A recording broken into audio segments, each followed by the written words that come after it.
Fala pessoal, sejam muito bem-vindos ao nosso podcast Você Pode. Esse podcast que ele é uma produção para vocês, empreendedores que estão buscando empreender ou já têm seu próprio negócio, estão com dúvidas, inseguros e querem acelerar o seu crescimento. Pensando nisso, a gente sempre traz aqui um convidado, um conteúdo para poder auxiliar vocês no seu dia a dia. Hoje estamos aqui eu e o Bruno Costa. Seja muito bem-vindo, Bruno. Obrigado, prazer estar aqui novamente para mais uma jornada de aprendizado através de um bom bate-papo. Hoje com mais uma convidada especial. Seja bem-vinda, Denise. Muito obrigado por aceitar nosso convite. Eu que agradeço o convite. Estou feliz de estar por aqui. Seja bem-vinda, Denise. E esse bate-papo vai ser bom, Bruno, né? Vai sair daqui mestre Cuca. Hoje vai sair fiadinho. Vai sair Cozinha daqui descomplicada. Então, Denise, se apresente para nós quem é a Denise, né? Como que ela, de onde que ela é, o que ela faz, de onde que surgiu, o que é a empresa dela. Bom, eu sou a Denise, eu sou a mãe da Betina, do Lorenzo e do... Gente, eu errei o nome do meu filho. Eu sou a mãe da Betina, do Lorenzo e da Milena, sou esposa do Thiago e minha primeira formação em engenharia elétrica e fui cair no mundo da confeitaria através de um luto do meu pai, que fazia um tempo que eu morei em várias cidades, trabalhando na minha área. E o último estado que a gente estava era o Maranhão. E aí, quando acabou a obra que a gente estava, a gente voltou para Passos. Eu estava grávida do meu segundo filho. E a ideia era ficar um tempo aqui e depois voltar para as obras, que a gente mudava muito. Mas com 4 dias que a gente estava em Passos, meu pai faleceu. Ele infartou em casa com a gente e morreu. E aí aquilo ali veio um luto. E eu grávida, falei, como que eu vou fazer, né? Meu marido também não sabia como que a gente ia fazer. Falou, não, vamos continuar por aqui um tempo, deixa você estabilizar. E aí a gente vê o que faz. E eu sempre tive paixão pela cozinha. Sou apaixonada na cozinha e esse dom eu herdei do meu pai. Meu pai era muito apaixonado pela cozinha. E aí eu comecei a fazer bolo, doce, porque aquilo me tirava daquele vazio que eu não queria estar, né? Que era do luto. E assim eu comecei. Meu marido, o pai dele já mexia com gado. Ele falou, vou começar a mexer com gado com meu pai. Quando você melhorar, a gente volta para nossa área.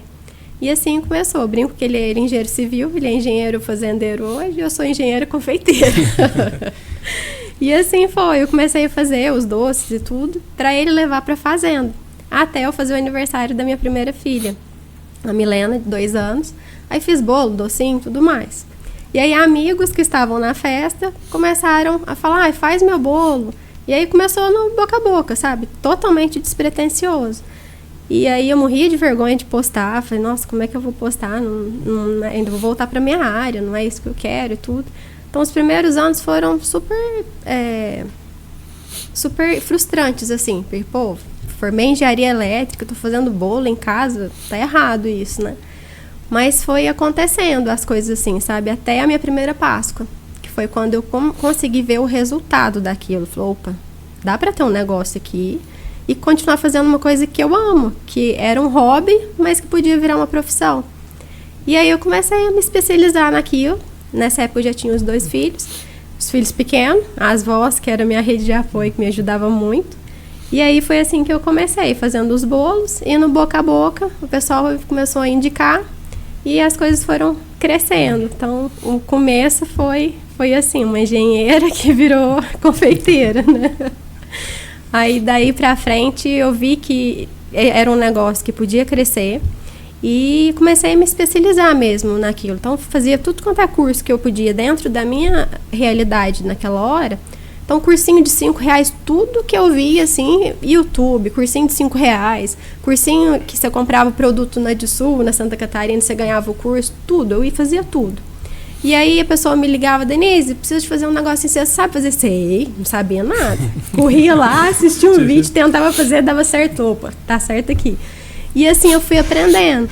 E eu falo que é muito engraçado que muita gente às vezes fica esperando ter eu tenho que ter tal equipamento, eu tenho que ter isso, tem que ter aquilo. E não, a gente começa com o que a gente tem e aos poucos a gente vai melhorando. E foi assim que eu comecei, fazendo o que eu sabia, aos pouquinhos eu ia melhorando, aos pouquinhos eu ia estudando e fui aumentando a gama de produtos.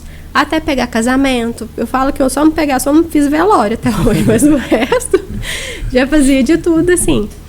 E aí eu comecei a ver a necessidade de procurar me especializar, mas em negócio mesmo, entender, porque estava crescendo, estava virando uma empresa, mesmo aquilo estava crescendo, e eu não tinha base para isso, porque eu sempre fui CLT. Essa parte eu não sei, vou ter que ir atrás. E aí eu fui atrás do Sebrae e fiz o Empretec. E aí eu saí do Empretec com o meu plano de negócio desenhado. Falei, já sei aonde que eu quero chegar, e agora eu preciso procurar o caminho para eu chegar lá, como é que eu vou fazer, né? E assim eu comecei a traçar algumas estratégias, algumas metas que eu tinha. E foi até engraçado, porque no Empretec eu fiz o plano de negócio e no final lá tinha uma parte que você fazia um direcionamento mesmo, um planejamento do que você ia fazer. E eu tinha colocado 7 meses, que em 7 meses eu estaria montando a minha empresa, saindo de casa, porque a minha cozinha começou a ficar pequena. E aí eu comecei a estudar e fazer as coisas, com 9 meses eu inaugurei a loja. E aí foi quando eu realmente comecei a entender agora a gente tem uma empresa, como que a gente vai fazer? E o início foi assim, meu marido fazia a parte do financeiro, que eu não tinha noção nenhuma, meu negócio era produção, e eu me virava na produção. Então, já era uma outra dificuldade, porque em casa, o encomendado era mais fácil, porque eu sabia o horário que eu tinha que entregar e o que eu tinha que fazer. Sim. Então, para controlar estoque, era mais fácil. Então, eu sabia o quanto que eu tinha comprado de insumo aquela semana, então estava muito fácil. Quando você abre uma porta, a sua chance de venda é muito maior. Mas, por outro lado também, você precisa começar a pensar melhor na questão do desperdício. Como é que você vai fazer para não faltar produto, mas você também tem que pensar para você conseguir fazer aquela vitrine girar e sem faltar produto e sem deixar de atender os clientes também, né? E aí, aos poucos, eu fui aprendendo, assim. Aí começamos a contratar funcionário, a empresa foi crescendo. E aí as coisas foram acontecendo assim. A gente chegou a ter 5 funcionários na loja lá, que era a confeitaria. E aí foi bem, até chegar a pandemia, né? Foi uma loucura. Aí na pandemia eu já tinha 1 ano de loja, fazia 1 ano. Então tava com uma loja, um bebê, né? E aí chegou a pandemia. E eu lembro que a pandemia estourou mesmo, foi começo de fevereiro, né? Foi logo depois do carnaval que o negócio desandou. Começo de março, final de fevereiro, né? Isso. Uma coisa assim. E logo em seguida vem a Páscoa, que é a data mais lucrativa para quem mexe com confeitaria, né? Eu lembro que a primeira Páscoa, como eu inaugurei em março, a Páscoa já era no comecinho de abril. Meu primeiro ano de loja, eu não investi em Páscoa, eu fiz o que dava para fazer, porque eu ainda estava aprendendo a lidar com vitrine, com loja física e tudo mais. Falei, não, o ano que vem eu vou arrebentar, porque eu vendi muito mais na loja do que eu já vendi em casa. Então eu falei, não, vou pegar um planejamento, fiz o planejamento do que eu tinha vendido e dobrei para o ano seguinte. Falei, o ano que vem eu vou vender o dobro do que eu vendi hoje, mas eu vou me planejar para isso. E me planejei, mas eu não estava contando com uma pandemia, né? Então eu lembro que a gente estava com estoque com 800 quilos de chocolate. Aí estourou a pandemia, aquele lockdown, né? Fecha tudo, abre tudo. E eu, o que eu vou fazer com esse monte de chocolate, embalagem aqui? E já comecei a descabelar. Aí a gente foi fazendo a divulgação do jeito que dava e tudo mais. Mas, assim, a Páscoa foi super difícil. Eu lembro que eu tive chocolate para usar até julho. Porque a gente não conseguiu vender o que tinha, a meta que a gente tinha colocado. Nós vendemos bem, mas muito longe do que a gente esperava, porque quem imaginava que ia viver aquilo, né? Sim. Que foi a pandemia. E nesse processo da pandemia, eu falei, eu preciso estudar mais um pouco, porque eu comecei a perceber que dava para eu servir, para eu ter um diferencial, era servir coisas que eu não via em outros lugares aqui. Falei, então deixa eu procurar um curso de gastronomia para eu entender melhor técnica e tudo, finalização. Sempre gostei muito de estudar. E aí eu fui atrás do curso de gastronomia. E aí eu lembro que o meu marido queria me matar, porque eu fui lá para fazer a matrícula do curso de gastronomia. Aí antes de ir, o moço falou assim, mas se você fechar um outro curso, que é confeitaria avançada, aí você vai pagar só 50% de desconto nessa segunda matrícula. E aí você faz os 2 cursos em 2 anos.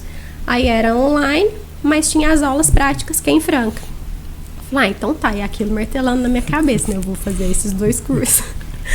Aí chegou lá na hora de fazer a matrícula, eu falei, não, então pode fazer. Ele falou, os 2? Ele é. Aí meu marido olhou, você tá ficando louca? Que hora você vai fazer isso? Eu não tenho tempo. Falei, não, eu preciso fazer, se eu não fizer agora, eu não faço mais. E aí, comecei a fazer o curso, e durante a pandemia, já assim, a gente tinha muita aula online, acabou tendo muita aula online, mas tinha as aulas práticas. A gente parecia aquele povo do Covid mesmo, sabe? De tanta coisa assim, aquela cozinha branca, e todo mundo com um monte de apetrecho, né? Tinha que usar. E aí conseguimos fazer tudo que precisava lá das aulas. O primeiro ano foi beleza. Tinha semana que cancelava e cancelava. Nossa. Tinha semana que cancelava e aí voltava a aula. E foi desse jeito o primeiro ano. Até a gente chegar em dezembro desse ano. Uma das funcionárias começou com alguns sintomas, e na época, assim, tinha sintoma, afastava 14 dias, né? A pessoa tinha que ficar afastada. Então, uma começou com sintomas, Denise, tô sentindo uma dor nas costas e tudo. Isso, assim, eu já ia pra Franca toda semana para assistir a aula. A aula era à noite e no outro dia o dia todo. Então, eu ficava a terça e a quarta em Franca e os outros dias na loja. Então, eu cheguei, ela falou assim, Denise, tô com uma dor nas costas e tudo mais. Falou, não, então vai pra casa e isola, né? Aí, no dia seguinte, isso foi numa sexta-feira. Aí, no dia seguinte, uma outra funcionária minha me ligou, Denise, parece que eu tô com uma tosse esquisita. Falei, ai, meu Deus do céu. Aí, ela depois me ligou mais tarde, olha, tá me dando febre. Falei, então já nem vai. Aí, eu já mandei mensagem pras meninas, falei, gente, tem 2 com sintoma, então vamos ver o que vai ser, né? Aí comecei a sentir uma dor estranha nas costas.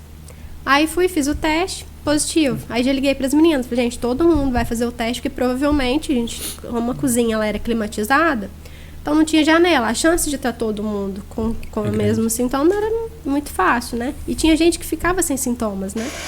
E aí deu positivo. Aí já me isolei. Todas. Fechei a loja por 15 dias. A loja total fechada por 15 dias. E aí foi uma loucura, porque assim, na pandemia muita gente, quem tinha caixa, usou na pandemia, né? Pra se manter, pra gente conseguir. Eu tinha 1 ano de loja aberta. Então, foi assim, desesperador. Eu falo que, nossa, coitado, meu anjo da guarda, acho que ele sofre demais. Eu só ponho ele enrascado, pra você me ajuda aqui, que eu não vou fechar isso aqui de jeito nenhum, que você abre, agora eu vou até o fim. E aí, as coisas foram indo. E só eu peguei Covid lá em casa. Então, ficava meu marido e meus filhos na casa e eu fechada no quarto. Aí, no 11º dia que eu tava em casa, na metade da faculdade, aí eu falei, gente, mas tô sentindo estranho. Falei, será que eu tô grávida?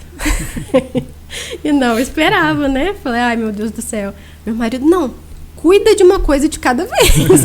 Você não inventa de fazer teste agora, não. Falei, não, eu preciso saber. Aí fiz o teste e realmente estava grávida. Falei, o que eu vou fazer? Porque ninguém sabia o que era o Covid na época. Se dava algum efeito no bebê, se dava algum problema, né? Então foi assim, uma gestação muito pesada mesmo. Você estava... Eu estava grávida e com Covid. Com Covid, em casa. Tava no 11º dia de Covid. E era assim... Não tinha as vacinas ainda, estava começando as vacinas. E foi muito difícil, porque era assim, você dormia de um jeito, você falava, nossa, parece que hoje eu melhorei. No outro dia você acordava muito pior, eu passei muito mal mesmo. Aí tomei vacina da Pfizer, tomei 2 vacinas, e aí, graças a Deus, ela veio perfeita, não tem problema nenhum. Ela chama Betina, e o nome dela já é uma homenagem a isso, que significa promessa de Deus, porque era uma promessa dele na minha vida. Ela, e aí veio a Betina. Então, assim, só que durante o período de gestação, eu fazendo faculdade, barriguda, indo pra Franca, fazia as aulas em pé lá e voltava, aquela correria. E loja, encomenda, final de semana, 14, 15 bolos para entregar, e na época só eu fazia, só eu confeitava. Eu ficava muito no operacional. Eu sempre, os primeiros anos, justamente porque eu achava que eu tinha que pensar só na produção. E o estratégico foi ficando de lado. Mas eu falo que eu fui fazendo o que eu conseguia fazer por hora, né? Que era fazer isso. E aí fui cuidando dela. E aí com 1 mês que ela tinha nascido, a gente já teve a perda de uma funcionária por suicídio.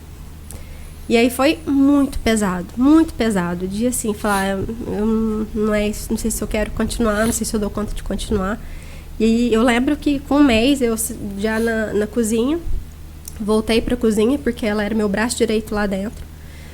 E aí voltei para a cozinha, bebê conforto no chão, com o bebezinho de um mês, porque eu amamentava ainda, indo na produção correndo. E eu falo que a Betina veio para me dar uma força no momento que talvez eu realmente ia passar por isso. Deus sabe de tudo, né? Então eu acho que ela veio ali para realmente me mostrar o que realmente era importante, né? Por que eu precisava, por que eu estava ali. E aí a gente seguiu. Graças a Deus deu tudo certo. A gente foi recompondo, a equipe foi recompondo, porque foi muito difícil, foi um baque muito grande. E aí em dezembro eu apresentei 2 TCCs, que eram 2 faculdades. E aí veio um peso. Quando eu consegui finalizar tudo, veio um peso de falar, opa, será que é isso mesmo que eu quero? Parece que eu tô tão cansada, tão cansada. E eu lembro de chegar em casa e falar pro meu marido, falar, olha, não é isso que eu quero fazer mais, não dou conta. Ele, Denise, você tem que pensar, tenta diferenciar o que é cansaço do que é querer desistir realmente. Você tem certeza disso? Eu falei, tenho, eu tô cansada, eu não quero mais, não sei o quê, em prantos. Aí eu lembro que eu tomei um banho, aí sentei na cama e falou assim, vem cá. Aí pegou meu celular e nessa época, quando eu abri a loja, em casa era só o Facebook. Quando eu abri a loja já era Instagram. Então eu já fazia muita postagem e já fazia os vídeos. Que quem me ensinou a fazer os vídeos foi o Danilo do Na Hora, que era parceiro nosso na época. Então ele que foi me ensinando essa parte de vídeos. Eu já fazia muito o Instagram. Então toda festa, tudo que eu entregava, eu já fazia os vídeos. Aí eu lembro dele pegar meu celular e falar, senta aqui perto de mim. Eu sentei, ele abriu o celular e falou assim, olha aqui, lembra quando você fez essa festa aqui, que você virou a madrugada para conseguir entregar? E foi passando o celular e me mostrando alguns pontos, algumas festas, alguns eventos que foram marcantes mesmo. Aí eu falei, por que você está me mostrando isso? Ele falou, se conseguir olhar para tudo isso aqui e olhar no meu olho e falar que não valeu a pena, que é realmente isso que você quer, a gente para com isso agora. Amanhã a gente fecha a loja. Mas se você não conseguir fazer isso, você vai descansar, depois você volta. E assim, eu falo que o apoio faz muita diferença, né? Porque a gente tem um casamento de parceria, de amizade. Então tem esse apoio dos dois lados. E eu fico até emocionada porque realmente foi muito importante. Se eu tivesse desistido aquele dia, eu tinha arrependido muito. Porque é uma coisa que me move, a cozinha tá aqui dentro, sabe? E aí descansei e voltei com tudo, assim, sabe? Aí deu uma guinada de novo a loja. E aí começou, eu recebia muito pedido, muita gente perguntando, Denise, mas você não ensina? Ensina pra gente, não tem curso, não tem aquilo? Eu falei, não, preciso estudar muito ainda, né? E na época a gente começou, como o Thiago mexia com gado de leite, ele falou, amor, eu não consigo ficar aqui no financeiro, eu preciso ir pra fazenda para conseguir cuidar de lá, porque tá ficando lá de lado e eu tô atendendo aqui, você vai ter que assumir o financeiro. Aí eu falei, não, tá bom. Aí ele assumiu a fazenda e eu continuei na produção. E continuei deixando o financeiro de lado. Até eu falar, opa, eu não sei. E eu sempre, como eu falei, eu gosto de estudar. Então, tudo que eu não sei, eu vou procurar quem sabe para me ensinar. Eu não fico esperando, sabe? Eu vou mesmo. E aí, fui atrás de uma consultoria, que era o pessoal da RPM. E aí, o pessoal foi me ensinando o que era importante, o que tinha que fazer. Nossa, tava uma bagunça, assim, porque eu não fazia realmente essa parte. Não tinha noção do quanto aquilo era importante. E aí começamos a organizar as coisas e tudo mais. E o pessoal pedindo curso. Falei, mas e aí, né? Vou fazer, não vou? Tô fazendo um monte de ações para crescer a empresa e tudo mais. Aí vi uma consultoria, uma mentoria de uma moça que ensinava toda essa parte do digital, que já estava muito forte. Depois da pandemia, isso veio muito forte, né? E eu falei, quem sabe eu não consigo fazer isso e junto com a loja, né? Uma coisa ajuda a outra. E aí fiz a mentoria. E durante a mentoria, eu já tinha entrado quando eu abri a loja, eu tinha entrado com registro de marca. Eu falo que é tanta coisa, quando a gente resolve empreender, é tanta coisa que é uma informação que faz uma diferença enorme. Quando eu comecei a empreender, eu já comecei a tentar com o registro de marca, que era do Bem Bolado, que era a confeitaria. E aí, nessa luta, demorou 3 anos, porque por 3 anos eles podem te dar resposta se você tem o registro, né, se é seu ou não. E correu 3 anos e não estava conseguindo, não estava dando certo. O registro não estava dando certo por causa de uma empresa que era uma distribuidora de sorvete, que nem era no ramo, mas que tinha registrado com o mesmo KNAI. E em São Bernardo do Campo, a empresa não existia mais, só que eles não tinham dado baixa no CNPJ. Então eu não podia registrar como bem bolado. E aí não consegui. Como estava tendo muita dificuldade, o pessoal da consultoria já tinha falado, Denise, você já pensou em uma segunda opção? Porque se você não conseguir, tiver que trocar do dia para a noite. E isso eu comentei com a moça da mentoria. Ela falou assim, não, mas se você tem intenção de dar aula, de dar curso, o pessoal precisa saber quem está dando aula. Então, seu nome precisa ser uma coisa muito mais forte. Então, quem sabe, seja no Une agora o útil ou agradável, você já troca o nome, mas você faz um rebranding planejado, mais devagar, sem ter que fazer um negócio na correria. Falei, então vamos. Na época, minha loja era rosa e azul. Eu odeio rosa. Foi assim, sabe aquele negócio? Nossa, preciso criar uma logo. Achei um bolinho na internet, já levei na gráfica, o moço mexeu mais ou menos lá e ficou daquele jeito. Não fiz um estudo de viabilidade, não fiz nada. Peguei o negócio e fiz. Peguei a logo, mandei para o arquiteto, aí ele montou a loja de acordo com a logo. Mas eu não falei nada que eu não gostava de rosa. Eu falei, achei que por causa da logo tinha que ser daquele jeito. Falei, então agora nós vamos fazer um negócio do jeito que eu gosto, então, porque eu tiro esse rosa, pelo amor de Deus. Aí contratei uma empresa, ela fez todo esse rebrand pra mim, montou tudo lá. E aí ela foi fazendo as perguntas lá, né, o briefing que eles fazem, e aí realmente chegou num resultado que eu gostei bastante.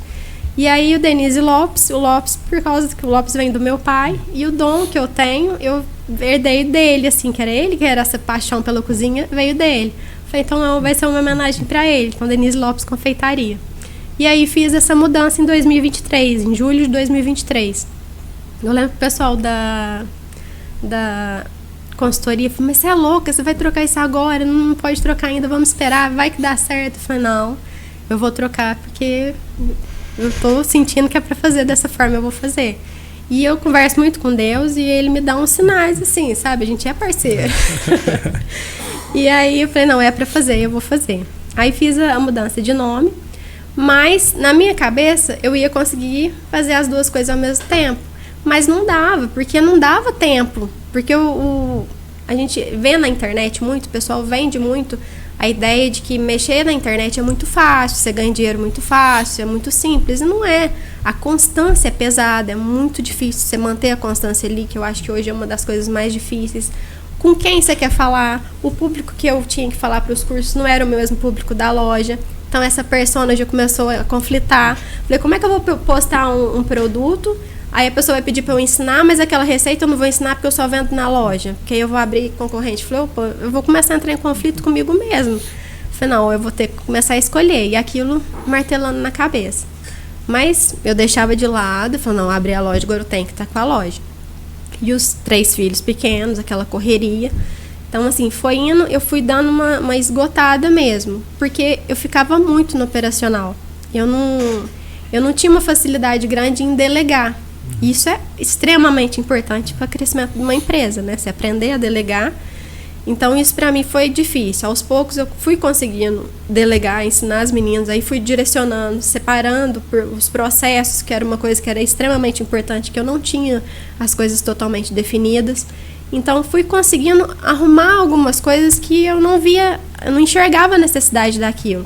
E aos pouquinhos eu fui conseguindo fazer isso.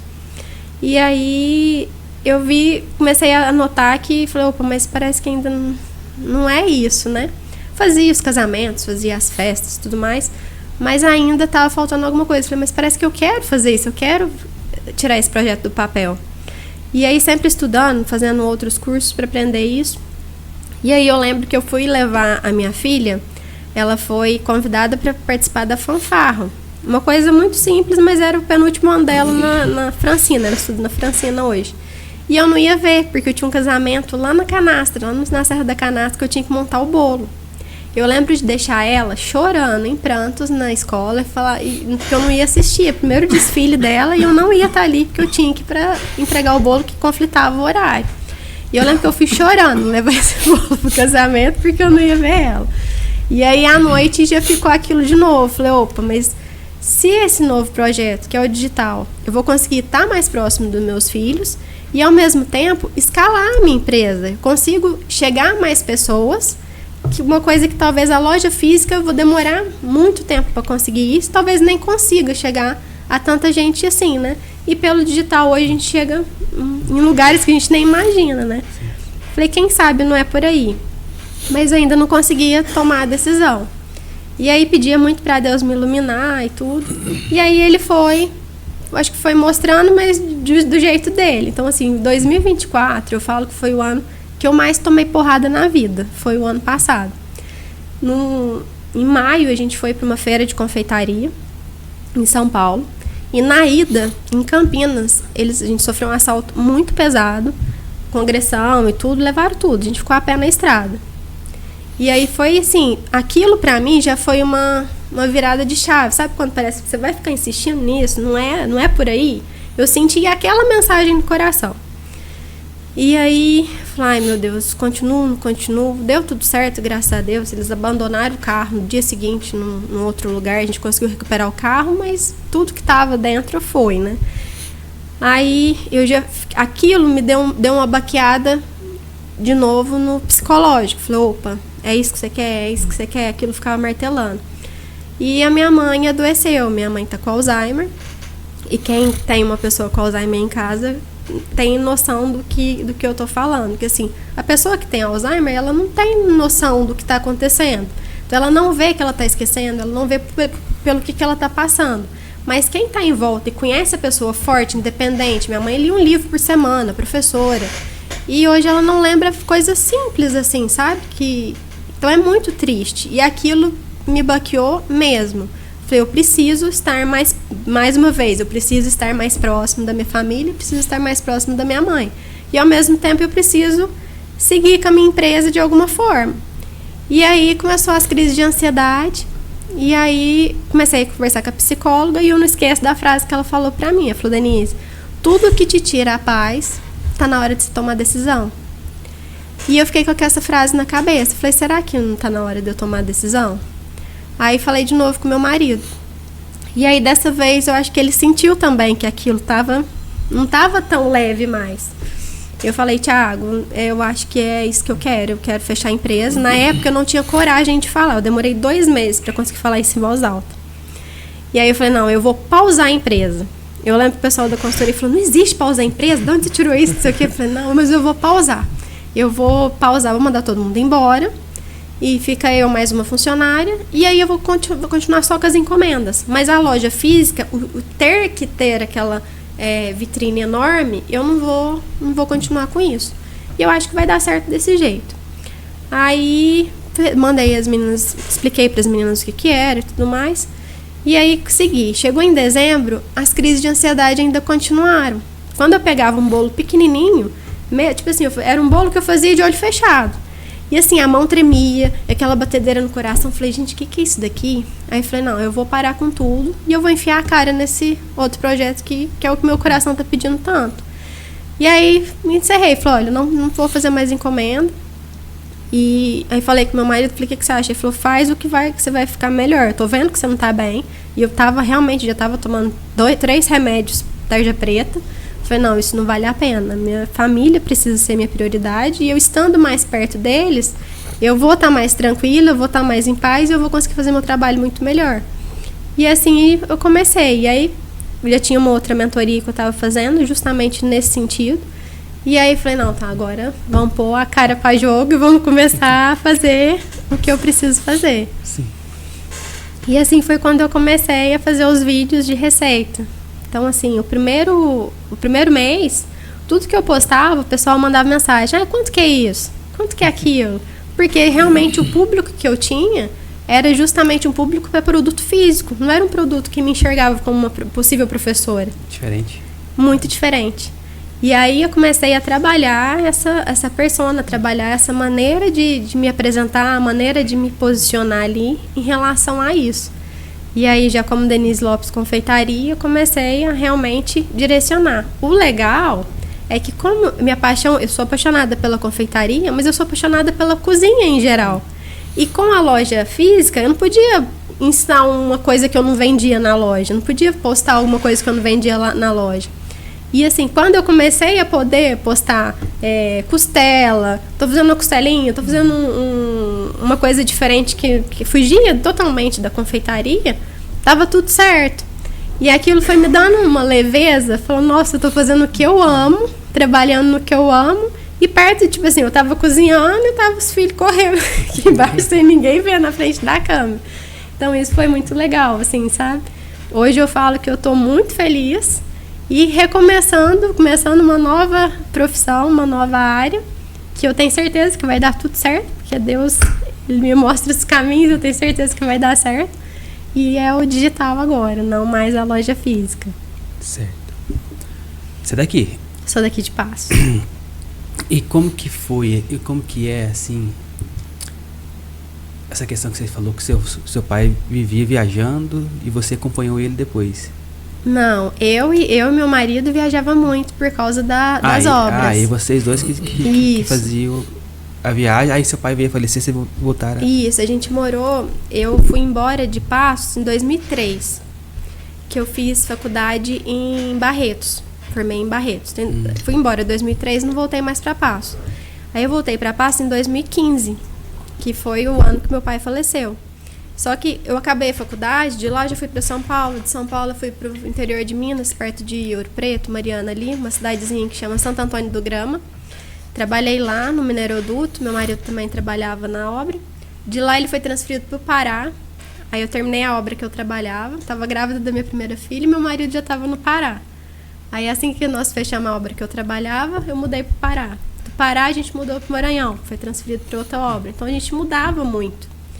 E aí, quando eu estava no Maranhão, fazia 4 meses que eu não via em Passos. E eu lembro certinho começou aquela lava-jato. E meu marido trabalhava na Camargo Correia. Então, a Camargo perdeu muitas obras. E uma das obras que ele estava finalizando. Então, a Camargo não tinha novas obras para realocar ele. E aí, ele foi desligado da empresa, em dezembro. A nossa mudança só iria vir em janeiro. Ele falou, olha para você ver como é que é as coisas. Eu lembro dele chegar em casa e falou assim, amor, a nossa mudança só vai no começo de janeiro. Quem sabe a gente passa o Natal aqui, que é a empresa que pagava a mudança para trazer para Minas de novo as nossas coisas. E pagava a passagem. Aí ele falou assim, pra gente não ir para passar o Natal, depois volta para levar a mudança, quem sabe a gente passa o Natal aqui e a gente já vai no Réveillon já com a mudança. Ele fala que é até engraçado, assim, porque eu podia ter falado com qualquer pessoa, mas eu falei essa frase, amor, Natal é família. Já pensou se acontece alguma coisa com meu pai? Eu nunca ia me perdoar. Fazia 4 meses que a gente não vinha para Passo. A gente chegou dia 22 de dezembro, dia 28 ele faleceu. Se eu não tivesse vindo, eu não tinha visto ele. É bem interessante, né, as coisas, o movimento da vida, né? Eu falo que Deus, assim, ele é sempre de uma maneira, ele age. Tá sempre ele agindo, tentando mostrar o melhor, trazer o melhor, mas é... Mas é melhor ficar mais calmo ou ficar viajando? Dessa transição? Olha, eu amo. Amo uma estrada, eu amo... Eu gostava muito de viajar e gostava muito de mudança. Eu sempre gostei muito. Mas eu falo que assim como a engenharia me trouxe, através da engenharia, vamos dizer assim, o caixa que eu fiz com a engenharia, eu tive como montar a minha confeitaria. Da mesma forma que todas essas viagens me trouxeram mais a certeza, eu consegui enxergar na confeitaria, porque como eu gostava muito de cozinha, a gente gostava muito de ir em restaurante, de ir em confeitaria, para eu ver o que tinha, o que não tinha, como é que era. Então, quando eu montei a confeitaria, muitas referências vieram das cidades que eu morei. Lembra aquela cidade que a gente tinha assim? A gente podia colocar isso aqui. Então, muita coisa veio dessas viagens que a gente fazia. E a maturidade também de quando você sai de casa, né? Quando você sai ali da saia da barra da saia da mãe, né? Você aprende a se virar com muita coisa. Então, foi bem bacana, assim. Eu acho que trouxe uma maturidade muito grande. Mas voltar para casa também é muito bom, né? Eu sou daqui, meu marido também é daqui. Então foi muito bom. Não, porque é bem diferente, né? Muito diferente. Eu falo nessa questão de você estar cada dia numa cidade ou cada momento da vida, você precisar criar raízes ali, e muitas das vezes você não tem ninguém de referencial, e também sabendo que aquela raiz ela não pode ser tão profunda que daqui a pouco você precisa modificar. Isso é difícil. Isso é difícil. A obra lá, tinha algumas pessoas que eram de Passos, então meio que era uma família. Final de semana era aquela família da obra ali, que era ali que a gente reunia, era ali que comemorava o aniversário, era aquele laço ali que tinha. Mas a gente também sabia que aquele laço podia durar até a próxima obra, podia durar até a próxima mudança. Então foi... É até um pouco complicado, de certa forma, você crescer a família, né? Porque para você... Enquanto você não tem filho, exatamente, é tranquilo. Você se movimenta. Quando você tem filho, é complicado. Porque você precisa da rede de apoio. Isso. De uma forma ou de outra, né? Isso. Eu falo assim, no Pará, eu brinco que o Pará eu vou tranquilamente pra lá de novo. Mas o Maranhão nem cara, não. Nossa Senhora. Foi puxado. Era uma cidade, a Ceilândia, se não me engano é a terceira maior cidade do Maranhão. Mas é difícil, é muito diferente. Sim. Muito diferente. Outro ponto interessante que você comentou é que realmente essa dinâmica, né, do fluxo dos produtos. Porque uma questão é você realmente produzir para uma pessoa, o processo produtivo é uma coisa. É o processo, fluxo de caixa, fluxo de produtos, o processo de produção é uma coisa. Agora, realmente, com o cliente, e a venda é garantida, de certa forma, vamos dizer assim. A venda é garantida. Você precisa trabalhar a venda, você está garantido que recebe.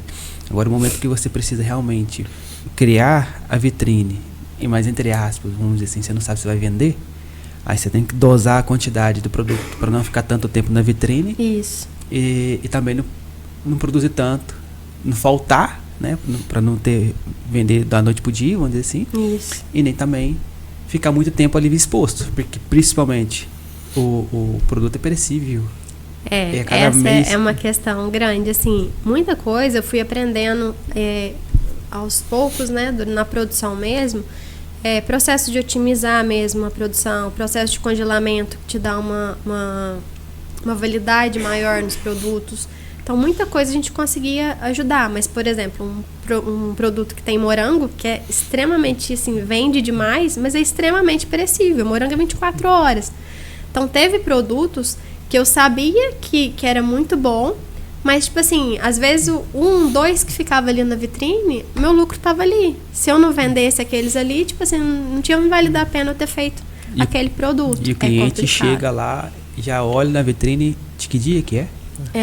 E assim, sabe o que era engraçado? Porque assim, como eu falo, a questão da vitrine é muito complicado, porque você tem que ter, a minha vitrine eu tinha uma vitrine de 1,40 m, uma de 1 metro e uma estufa de 80 centímetros. Então, eram 2 vitrines enormes que tinham que estar lotada. Então, às vezes a vitrine estava cheia de coisa, mas se tivesse uma lacuna, a pessoa entrava na loja, olhava, nossa, mas hoje não tem nada. As meninas lá dentro queriam descabelar, não é possível tanta coisa que tem lá. Mas é a experiência do cliente. Então, assim, até eu brincava com elas que, gente, vem cá. Quando vocês entram, eu levava elas do lado da frente da vitrine. Então, quando vocês entram aqui, tem que ser uma coisa que é gostoso de ver. Então, vamos ver aqui a vitrine. O que é legal da gente colocar? Então, se a gente vender um produto, vamos mexer aqui para ver, para estar sempre a vitrine parecendo que estava bem lotada. Porque isso já fazia muita diferença. Então, quando você monta uma loja, é muito bacana, porque você expande o seu negócio, a chance de venda é muito maior. Tanto é que a visibilidade aumentou muito, eu comecei a pegar festas muito maiores, mas ao mesmo tempo tem essa questão. Porque não é só mais ter aquele produto, tem que vender ele. Então, tem que trabalhar o processo de vendas da loja. A pandemia trouxe o delivery, que a gente não tinha. Quando eu comecei, eu só vendia lá na loja. A pandemia, com esses lockdowns, a gente começou a entregar. Depois eu já não conseguia tirar, porque vendia muito pelo delivery. Então, já era uma coisa que a gente tinha que planejar. Então, o perecível era complicado, principalmente nesses pontos. Você acha, pelo que você me contou dessa história, você acha que a questão de adaptação e mudança, você abriu um ano antes da pandemia, em processo de aprendizado e adaptações, e veio nisso, filha, família, o que você me diz nível de peso sobre isso, de ocupação? Nossa, emocional, assim? Não, o emocional pesa, porque eu falo assim, a mulher tem muito do achar que ela tem que dar conta de tudo. E hoje a gente vê muita gente com problema de depressão, de burnout. Sim. E aí a gente vê pessoal com esgotamento mesmo. Mas era justamente isso. Eu trabalhava muito e eu tinha que aprender muita coisa da loja que eu tinha que trazer, que eu tinha que fazer. Eu tinha que me desdobrar lá dentro com as meninas, com a produção, para conseguir entregar tudo que eu tinha pegado. E ao mesmo tempo eu chegava em casa e eu tinha que dar atenção para aquelas pessoas ali que eram as pessoas mais importantes da minha vida. E eu não podia estar 50%, tinha que estar 100%. Então, isso era bem pesado, assim, de você conseguir manter conciliar. a empresa e conseguir conciliar com o marido, com o filho, com tudo mais. Então, isso é pesado. É possível, mas é pesado. Desde que você consiga definir os processos e acertar as coisas ali na empresa. Você até consegue, mas você precisa fazer isso, colocar isso em prática. Era difícil. Sim, porque essa é uma frase, eu já vi várias vezes essa fala, de que tem que dar conta de tudo. Eu acredito, né? Essa é a visão minha, né? Acho que o movimento, de certa forma, lá atrás, que colocou a mulher para trabalhar, vamos dizer, o movimento feminista ali, não sei, colocou a mulher, né? A mulher tem que ter voz, realmente tem que ter, a mulher tem que trabalhar, tem que ser valorizada, só que colocou talvez um sobrecarga um pouco a mais. Essa frase que eu quero chegar, você entende? É isso mesmo. Né? Que agora tem que dar conta de tudo. Isso. Quase que tipo assim, beleza, você quer ir, mas o que você está deixando? Mas a que custo que você vai dar conta de tudo? Aí acabou, traz uma sobrecarga para as mulheres, né? Traz. Eu dei uma surtada, assim, chegou a pesar mesmo, de realmente falar, opa, o que é a minha prioridade hoje? Que foi quando eu tomei a decisão. E é importante, acho que é interessante você ver esses momentos de reflexões que você faz e o empreendedor tem que fazer. Precisa. O que é o planejamento, qual falou lá atrás, o que eu estou planejando, aonde que eu estou querendo direcionar a minha empresa. Aonde eu quero chegar. É o que eu quero chegar, o que eu quero fazer. Elencar prioridades, o que faz mais sentido, o que não faz, o que eu vou abraçar, o que eu não vou, porque aliviar essa questão de ter que dar conta de tudo. E é assim, antes da pandemia, eu fazia eventos e eu tinha a loja. Quando passou a pandemia, eu tive que escolher. Eu adorava fazer casamento, eu adorava fazer tudo isso, mas eu fiquei 2 anos sem nada, não pegava, porque eu não dava conta. Porque com a pandemia, a gente teve que reestruturar a loja. E os eventos é uma outra pegada também, já é um outro... Eu falo que é quase que 3 empresas diferentes, assim, sabe? Sim. O delivery é uma coisa, as encomendas é outra, que seriam os eventos, e a loja física é outra. Então, são 3 dinâmicas completamente diferentes. Então, isso era... Praticamente 3 turnos. Porque na hora que você fecha a loja, praticamente você tem que continuar ainda para montar os eventos. Você tem que ir lá montar a loja, montar o evento. É você que tem que estar ali. Você tem que entregar, detalhe.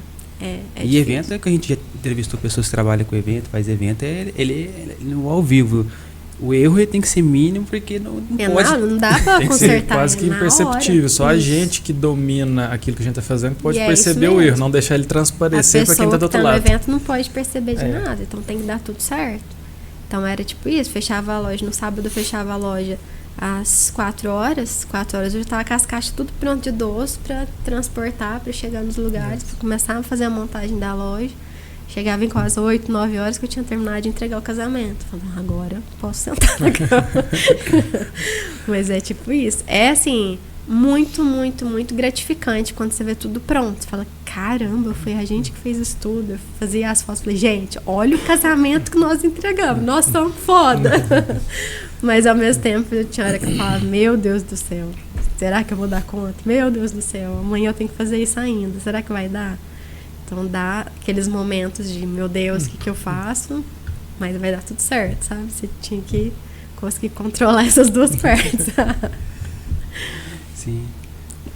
Outro ponto interessante que você falou é da importância da parceria, principalmente da parte do seu marido, né? Nossa, ele é demais, assim, desde o início. Desde quando a gente namorava, a gente combinava muito isso, sabe? Porque os dois eram engenheiros. Ele formou em civil e eu em engenharia elétrica. Aí, na época que eu formei, ele formou 1 ano antes de mim. E a gente namorou 7 anos. Eu morava em Barretos, ele morava em Pasto, não tinha muito o que fazer, né? Aí ele formou um ano antes de mim e foi embora para São Paulo, começou a trabalhar em São Paulo. E eu trabalhando em Barretos. Falei, meu Deus do céu, e agora, né? Ele falou, vamos fazer assim, vamos fazer um trato. Porque eu estudava muito para concurso. Ele falou, vamos fazer um trato. Quem for concursado tem preferência, porque a gente já sabia que engenharia, provavelmente cada um ia estar na cidade. Então, quem for concursado, o outro abre mão do emprego e vai para a cidade do que tiver concursado, tenta arrumar emprego por ali. Falei, beleza. Se nenhum dos dois for concursado, o que tiver salário maior vai para a cidade do que o que tiver salário menor vai para a cidade do que está com salário maior. Ou questão de estabilidade também, né? Então, a gente tinha uns tratos já lá desde o namoro, já tinha uma conversa assim. E aí, quando eu comecei nessa área, ele falou, engenharia, vou deixar engenharia.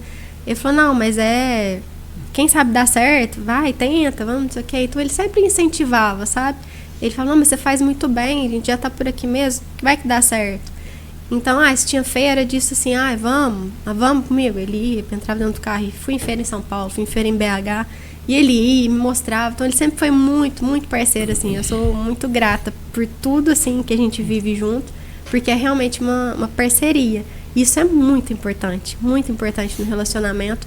Essa parceria dos dois, sabe? De pegar e fazer junto, então é junto, é para os dois lados. Da mesma forma que o que ele precisa, eu tento dar um apoio da maneira que precisar para ajudar ele, que mexer com o gado também é complicado, o leite hoje é muito complicado. E aí, da maneira que eu consigo apoiar o máximo que eu posso.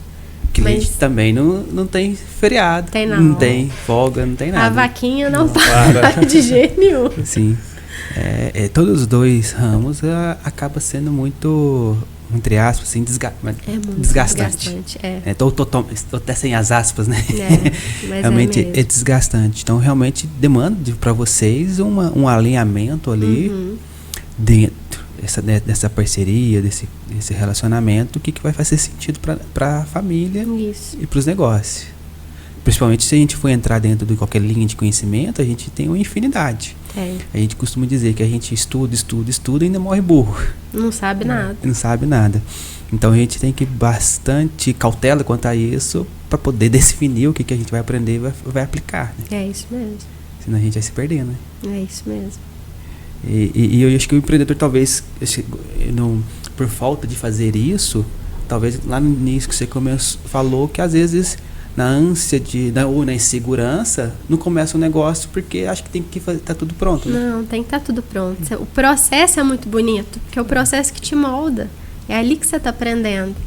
Então, assim, define seu propósito e o processo te leva até lá. Porque o processo vai te dar porrada. Mas se você tem o propósito definido, a cura está ali.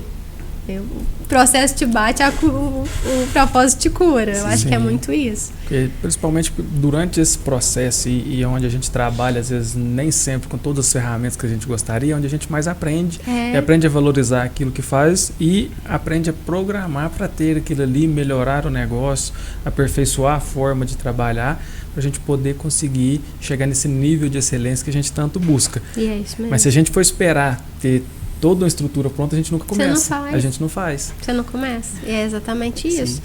Quando eu comecei, eu usava a batedeira da minha mãe. Eu não tinha batedeira. Então, eu usava a batedeira da minha mãe, entregava, aos pouquinhos as coisas foram melhorando, eu comecei a comprar forma. Então, assim, eu não tinha as coisas para começar. Comecei com o que eu tinha. E aos poucos fui aprimorando, fui estudar, isso aqui precisa, quando der eu compro isso daqui, e aos pouquinhos eu fui melhorando. Então eu vejo muita gente que trava por causa disso, porque acha que tem que estar tudo pronto. E não é, o processo é de construção da empresa e sua também, porque você vai aprendendo com tudo aquilo. Sim, você vai se moldando, né? Vai se moldando. E como que é? Achei bem interessante você falar que essa fé, essa confiança e entender. Esqueci um pouco da frase, como que é? Aquilo que te incomoda, da resposta, como que é? Da pergunta?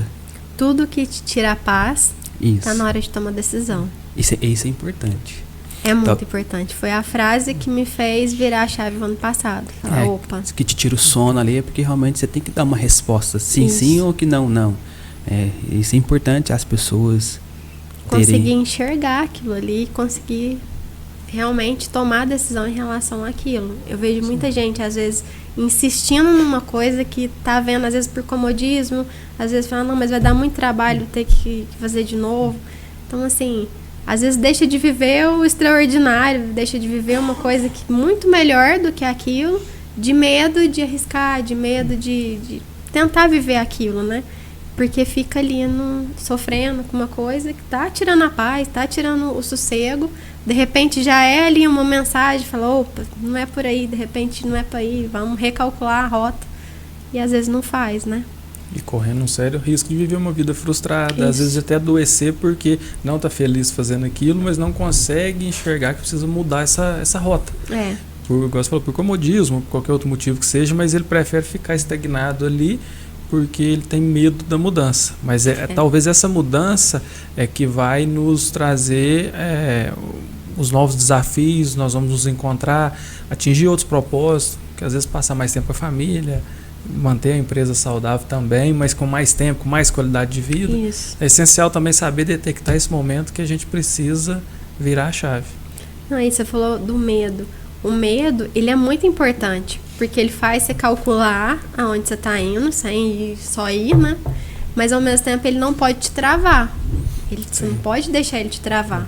Então, às vezes a gente tem medo de arriscar uma coisa que às vezes pode dar certo, mas a gente deixa aquele medo ali travar a gente. Não pode. E eu vejo que medo você não tem. Tenho. Não, porque Tenho, mas eu escuto muito, é o que eu falei. Eu peço muito e eu tenho esse direcionamento lá no coração, sabe? Eu falo, opa, será que não vai dar certo? Será que eu tento? Sim, porque eu digo assim, eu achei bem interessante nesse sentido, porque você transicionou ou virou de uma vez quase a sua vida várias vezes. Foi. Né? Porque você tinha um projeto, quando veio o projeto de engenharia, você é engenharia elétrica, que já é diferente da engenharia civil, que é o comum, que é mais específica ainda para ter trabalho. Vou fazer confeitaria. Vou trabalhar com confeitaria para encomendas. Quando você já, lógico, aí tem um pouco parecido, mas você já veio para a loja. E depois agora já está virando novamente. São umas curvas bem sinuosas. E como que você lida com isso? Você vai nessa linha daquilo que te traz paz. Isso. Eu falo que essa frase eu vou levar para a vida, mas é realmente isso. Eu peço muito a Deus para me mostrar e colocar no meu coração. E é até engraçado, porque eu sempre peço, Deus, me mostra do jeito que eu enxergo, porque eu sou meio lerda, sabe? E ele vai me mostrando realmente, sabe? Tanto é que quando eu realmente decidi começar a fazer, falar, não, agora eu vou mexer com a loja mesmo, eu já estava enxergando que a engenharia é como se eu estivesse olhando para a engenharia e falou, sou muito grata por tudo que você me trouxe, mas você vai pra gaveta agora um tempinho. A gente não deixa de ser nada, a gente acrescenta sempre alguma coisa na nossa vida. Não deixei de ser engenheira, mas eu acrescentei uma nova profissão na minha vida, que foi a confeitaria, na gastronomia. E dali eu comecei a enxergar uma nova profissão que talvez realmente fosse fazer mais sentido pro meu coração naquele momento. Então, aquilo não foi de uma maneira simples, igual eu falei o ano passado, parece que o ano todo, parece que Deus foi me mostrando, opa, sabe, foi me cutucando até eu conseguir tomar a decisão. Mas eu senti que foi dessa forma, sabe? Então, muitas vezes, às vezes a gente não escuta o que realmente está ali. Às vezes está ali pra gente ver e a gente não tem a coragem de assumir. Então, é esse que eu acho que é o difícil, assim, às vezes. Sim. Não, isso aí eu sempre falo, né? Pedir, obtereis, bater, vos ouvirá. E se toda pergunta, ela tem uma resposta. Tem. Às vezes não é a que a gente queira. Exatamente, aí o problema é esse. Que aí é onde que a Às gente vezes tem não é o que a gente quer escutar. Mas e que aí ela a gente ignora aquela tem. resposta, né? Aí tá errado. Porque é sempre desafiador, né? A gente às vezes pergunta querendo ouvir aquilo que a gente já tem em mente. E nem sempre vai ser assim, e aí é o que é desafiador, que a gente tem que tentar entender pelo amor, para não ter que entender pela dor, que é muito mais difícil. Então, o ano passado eu levei um pouquinho de porrada até eu entender. TNC, né? O pastor amigo nosso, ele comenta, ele faz uma analogia do pastor com as ovelhas, né? Enquanto que as ovelhas estão junto com o pastor, ele está ali cuidando. Se a ovelha se afasta um pouco, ele vai e traz. Beleza, quantas vezes forem necessárias.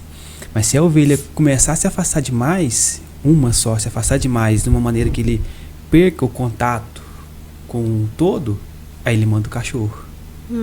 Aí o cachorro, de certa forma... Ele não vai com cuidado, né? Ele já vai mordendo, e arrastando. Então, às vezes, é aí que a gente, dentro daquilo que a gente pediu, do propósito que a gente está buscando para nossa empresa, para o nosso negócio, para nossa vida, que a gente alinhou lá, do pedir obtereis, se vai afastando muito, aí é o cachorro que está nos mordendo, né? É isso mesmo. Aí começa um pouco mais dolorido, que são as perguntas, melhor dizendo, da resposta às perguntas que a gente não quer escutar, que não quer entender. E é verdade. Mas da internet, o que é esse negócio de internet? Como que é trabalhar com isso? É assim, é uma mistura de, meu Deus do céu, como que eu vou fazer isso? Mas ao mesmo tempo, assim, igual eu falei, eu procurei mentorias, fui atrás para entender o que era que eu tinha que fazer. Porque não é só, sei lá, gravar um vídeo e fazer. Tem todo um processo. Hoje em dia, o meu maior público está no Instagram. Comecei agora no TikTok também, a postar alguns vídeos lá. Mas é o Instagram que é a maior plataforma de vendas hoje. Acho que está ali, né? O YouTube e o Instagram. E aí eu comecei a pesquisar, a entender, e aí começar a definir o que era importante ali, para eu começar a realmente me posicionar ali de uma forma diferente da loja física. Então, aí é onde o jogo muda. Porque a internet, um dos principais pontos ali é se definir o seu porquê. Por que você está ali? O que você quer através daquilo ali? Que hoje é o servir, hoje em tudo, né? A gente vem lá no mundo para servir. Então, é o servir ali e é uma entrega muito grande. Quando você começa a entregar de uma forma que a pessoa entenda que você pode ajudar ela de alguma forma, de repente é ali que ela vai conseguir resolver uma dor que ela tem, aí você ganha a confiança daquela pessoa. Então foi assim que eu comecei a ensinar tudo que eu podia. Tem muita receita lá hoje no meu Instagram, que são coisas que eu realmente fazia na minha loja e vendia muito. Eu tenho receita de brownie que vendia assim horrores na loja, que já está lá no Instagram, que eu ensinei tudo, do jeitinho que eu fazia. Que já era uma forma da pessoa entender que eu realmente estou ali para ensinar ela, se ela quiser aprender comigo, sabe? E aí eu comecei a fazer realmente esses vídeos. E quando eu tinha a loja aberta, eu tinha medo, tinha receio de ensinar. Falei, opa, mas eu vendo isso, como é que eu vou ensinar? Então ficava aquele conflito, né? E aí na internet, acho que o principal é isso, e a constância. A constância é difícil. Porque você não vai postar na hora que você quer, não vai postar do jeito que você quer. Você precisa se posicionar, tipo assim, da mesma forma que você sai para trabalhar todo dia, então você tem que postar todo dia. É todo dia. Quando eu comecei a fazer isso realmente, o cara que a gente faz mentoria é o Rafa Brito. E aí ele tem uma frase que ele fala, tudo que você faz todo dia, cuidado que você vai ficar muito bom nisso. Então tudo que você faz sempre, você vai ficar muito bom naquilo. Então eu comecei a fazer todo dia. Então tem muito vídeo que eu falava, nossa, esse vídeo ficou horrível, nossa, ficou péssimo isso daqui, preciso melhorar. E aos pouquinhos fui fazendo. Hoje eu gravo, eu edito, eu posto, não tem ninguém que faz as coisas do Instagram pra mim. Hoje é tudo, sou eu que faço. E assim, as coisas foram fluindo, sabe? Hoje o pessoal entra no Instagram pra me perguntar, como é que eu faço isso? Manda foto da panela. Olha, como é que eu faço isso daqui? Ensina a fazer isso, ensina a fazer aquilo. Aí eu comecei a ver realmente o retorno. Falei, opa, agora eu acho que eu tô acertando o público que eu queria chegar. Então assim, uma das primeiras coisas é primeiro você definir com quem você quer falar, quem que é a pessoa que vai estar ali do outro lado, com quem que você quer atrair, para você definir como que você vai falar, para você atrair aquele tipo de pessoa. E depois você vai fazendo as postagens e vai trazendo o conteúdo para aquela pessoa entender, conseguir enxergar uma autoridade no que você está fazendo ali. Então, o caminho que eu vejo hoje da internet que está vindo é esse que eu estou fazendo. E como que você monetiza isso? Então, agora, eu já soltei alguns e-books, mas agora, em junho, a gente tem o primeiro lançamento, que é o filhinho que está nascendo agora, que é o meu curso de tortas. Tortas doces, tortas salgadas, que são exatamente as tortas que eram carro-chefe lá na loja. Então, eu já vou ensinar de uma maneira mais técnica para quem quer ganhar dinheiro mesmo, quer fazer uma renda extra, ou quem já tem uma cafeteria, quem já tem uma doceria e quer agora melhorar a sua gama de produtos, quer aumentar a sua gama de produtos. Eu vou ensinar mesmo do zero. Para quem não sabe nada, ou para quem já tem uma confeitaria, é o meu primeiro curso online. E é desses cursos que as coisas começam a vir. Sim. Tem aquela torta holandesa lá? Vai ter. Torta holandesa, torta cheesecake, que era campeã de vendas. Sim, muito boa. Tudo isso a gente vai estar ensinando. São mais de 10 tortas doces. E assim, a ideia de ensinar, não só ensinar uma receita, o porquê que você está usando esse ingrediente. Para a pessoa, na falta desse ingrediente, eu consigo usar aquele. Ela entender a base daquilo ali. Porque é muito fácil você pegar uma receita e fazer. Mas e se faltar um ingrediente? Como eu falei, internet, a gente atinge vários públicos. Tem muita coisa que eu achava aqui no supermercado fácil, que lá no Maranhão e no Pará não tinha. Então, que era muito diferente. Então, quando a pessoa, na gastronomia, na confeitaria, quando eu estudei, que eu comecei a entender o porquê de cada ingrediente na receita, as coisas começaram a mudar. Porque você começa a criar receitas, é muito mais gostoso, porque você não fica preso na receita. Você consegue entender os ingredientes e criar a sua identidade ali em cada receita, sabe? Então, a ideia do curso é justamente trazer isso, trazer essa facilidade da pessoa conseguir entender e tirar aquele medo da cozinha, sabe? E conseguir realmente ganhar dinheiro com isso. Porque comida é uma coisa muito fácil de vender, né? Se tiver bonito, gostoso, uma apresentação bem feita e gostoso, é venda certa. É garantido. Sim, dá pra você fazer dinheiro antes mesmo de gastar. Dá. Porque você pega seu cartão, vai lá, compra os ingredientes, a fatura vai vencer daqui, sei lá, 30 dias. Exatamente. Você produz e vende hoje, você já tá com dinheiro, com lucro. Hoje eu tenho um curso de e-book, um e-book de pudim, que se você vender um pudim, você já pagou o curso. O e-book custa R$29. Você não compra um pudim por menos de 30. Então você compra vai conseguir vender um pudim, você já paga o curso. E quem não gosta de pudim, gente, eu desconfio de quem não gosta de pudim. Também não conheço, não. Também desconheço. Então tem muito doce fácil de fazer, muito fácil de vender. E assim, é uma venda que é fácil de fazer. O brasileiro gosta muito de doce, né? Sim.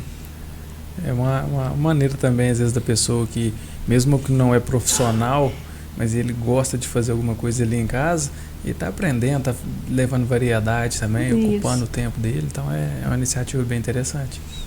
Agora em junho sai os cursos, começa a sair. O primeiro é esse, que vai ser com o lançamento mesmo, que a gente vai estar fazendo, se não me engano, dia 19 de junho.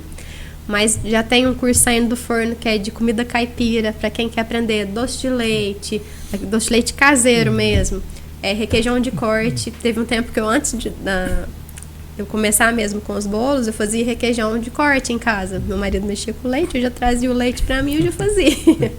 Então tem muita coisa assim, comida básica, costelinha, vaca atolada, vai estar tudo no curso. E curso sim, com aulas pequenas, aulas de 3 minutos, 4 minutos, que a pessoa não vai ficar um tempão ali assistindo o negócio, mas que já vai conseguir começar a fazer uma comida para uma marmita que ela queira vender, ou para fazer em casa mesmo.